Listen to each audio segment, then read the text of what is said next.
Assalomu alaykum hurmatli dehqonlar va chorvadorlar. Mana bugun vodiy dalalarida turibmiz. Voy, Nurlarga yo'llar vashi baland ekan-a.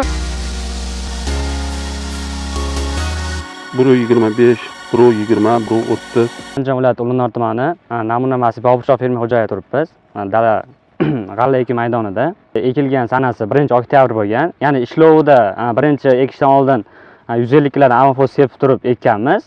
Birinchi suvni berganmiz. Orqasidan ya'ni 3-4 kun o'tgandan keyin suspenza berganmiz. Ya'ni suspenzamiz biazot o'g'iti bilan ishlaganmiz. Ya'ni gektariga birinchi ishlovda 5 litr biazot, 5 kg karbamid, 2 kg amofos, ya'ni 1 kg kaliy sepganmiz.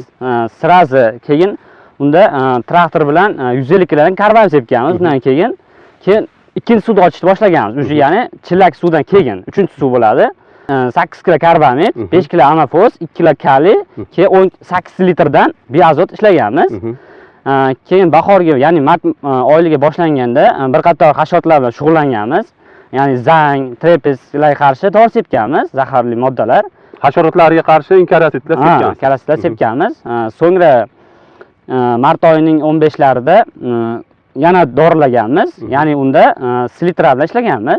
Silitra bilan ishlaganmiz, 150 kg silitra bilan ishlaganmiz.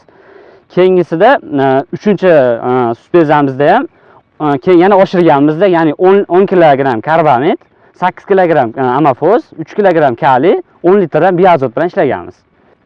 Mana ta'rifida keltirilganda bo'ylari o'sha 120 dan 140 gacha bo'ladi deb aytilgan. Yana mana yerda hozir o'rtacha 125, 130 holatni ko'rib turibmiz. Boshoqlari yirik bo'lgan. Shu mana shu holatda mana shamol bo'lgandir, boshqa bo'lgandir, endi tarifi bo'yicha bu shamollarga chidamliligi ancha yuqori. Yotib qolishga chidamli deb aytilganda, shu narsalarga guvoh bo'ldingizmi? Misol shamol bo'lganda yotib qolishlar yoki dalangizda qaysidir joylarda yotib qolish jarayonlarini kuzatdingizmi, yo'qmi?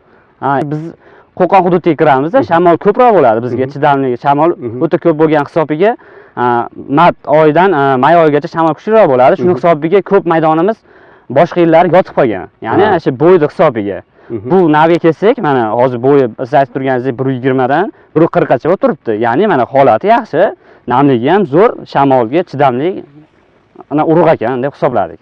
Charchamang, baraka toping. Salomat. Faqat muvaffaqiyat urug'larini eking. Zamin Eko Agro.